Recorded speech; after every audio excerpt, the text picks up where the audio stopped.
வணக்கம்ங்கிறது தமிழில் ரொம்ப அழகான வார்த்தை. அதை நான் ஏன் தமிழில் சொல்கிறது இல்லை நீங்கள் நிறைய பேரும் கேட்குறீங்க.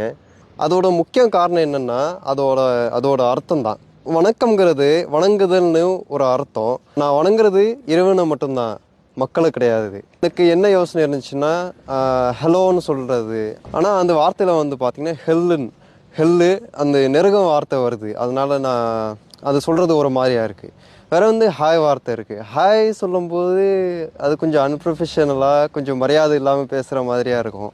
வேறு பார்த்தீங்கன்னா ரஷ்யனில் ப்ரிவியத் ஜ்ராசுச்சன் இருக்குது. அதுவும் நல்ல வார்த்தை தான். ஆனால் அது நிறைய பேருக்கும் புரியாது. ஹிந்தியில் நமஸ்தே, மலையாளத்தில் நமஸ்காரம், அதுவும் வணக்கத்துக்கு ஒரு ஈக்குவலான வார்த்தை தான். அஸ்ஸலாமு அலைக்கும் வந்து பார்த்திங்கன்னா அரபு வார்த்தை. ஆனால் அது தமிழ்லேயே சொல்லியிருக்கலாம். அந்த மாதிரியும் நிறைய பேரும் சொல்லியிருக்காங்க.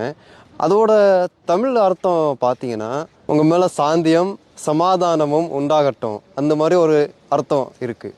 அது வந்து பார்த்திங்கன்னா தமிழில் நீளமாக சொல்கிற மாதிரியா இருக்குது. ஆனால் சலாம்ங்கிறது வார்த்தை பார்த்திங்கன்னா உலகத்தில் எல்லாருக்கும் தெரியும். அதே மாதிரி சலாம்ங்கிற வார்த்தை கிறிஸ்டியன்ஸும் சொல்லுவாங்க, யூதர்களும் சொல்லுவாங்க. ஸோ இது நிறைய பேருக்கும் புரியும். இங்கே கூட ரஷ்யாவில் ஆர்த்தடாக்ஸ் கிறிஸ்டியன்ஸ் இருக்காங்களே, அவங்களும் சலாம் சொல்லுவாங்க. ஸோ இந்த வார்த்தை ரொம்ப அழகான வார்த்தை. மக்களை விரும்புகிறவங்க இந்த வார்த்தையை சொல்லுவாங்க.